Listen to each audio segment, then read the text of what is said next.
doit à Saint-Médard cette crypte dans laquelle nous nous trouvons, crypte qui abritait les reliques du saint jusqu'à la Révolution française. Le personnage de Saint-Médard est beaucoup plus difficile à appréhender, comme la plupart des saints bretons de haute génération. On a affaire à quelqu'un dont on ne connaît rien avant qu'au XIe siècle, un hagiographe, c'est-à-dire quelqu'un qui écrit la vie d'un saint, se mette par écrit un certain nombre de légendes se rapportant à Saint-Médard.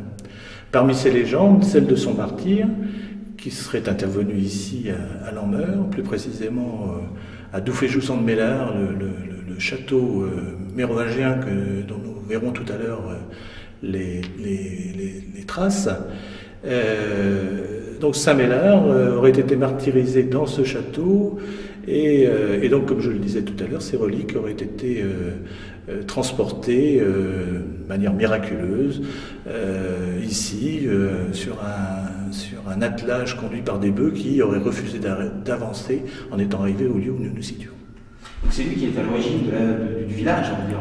Ah, c'est lui qui est absolument... Le culte de Saint-Médard est probablement celui qui a permis effectivement d'installer ici à Lanmeur une communauté qui était donc autour de ce sanctuaire, une communauté, donc d'abord une communauté religieuse, même si c'est très conjectural, on est obligé d'expliquer que probablement effectivement un clergé soit régulier, soit séculier, mais en tout cas s'occupait du sanctuaire ici, et en même temps du sanctuaire de Notre-Dame de Kernétron, qui se situe également sur le territoire de la commune de Lanmeur.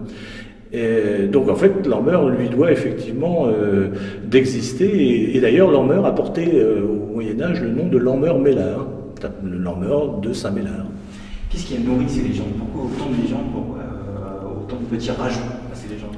Alors oui, vous avez raison de souligner, une légende, elle naît, elle vit, et elle ne meurt jamais, elle est sans cesse enrichie, moins à notre époque évidemment, parce que les gens sont moins sensibles à ces aspects légendaires, mais tout au long du Moyen-Âge, on voit la légende de Saint-Médard s'enrichir d'éléments nouveaux.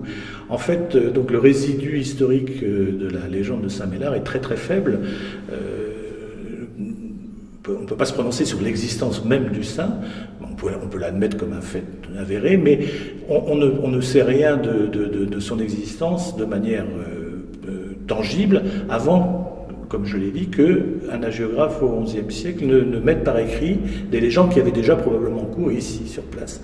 Et puis tout au long du Moyen-Âge, et même encore au XVIIe siècle, même encore au XVIIIe siècle, cette légende de Saint-Médard sera enrichie par des éléments nouveaux. En particulier, on verra la localisation de son martyre, non plus au château de Douféjou-Sainte-Médard, dont on parlait tout à l'heure, mais ici, au bourg même de Lanmeur, dans la maison qui sert d'ailleurs aujourd'hui d'immeuble pour le Crédit Mutuel, maison qui naturellement est très très très largement tardive par rapport à l'époque où est censée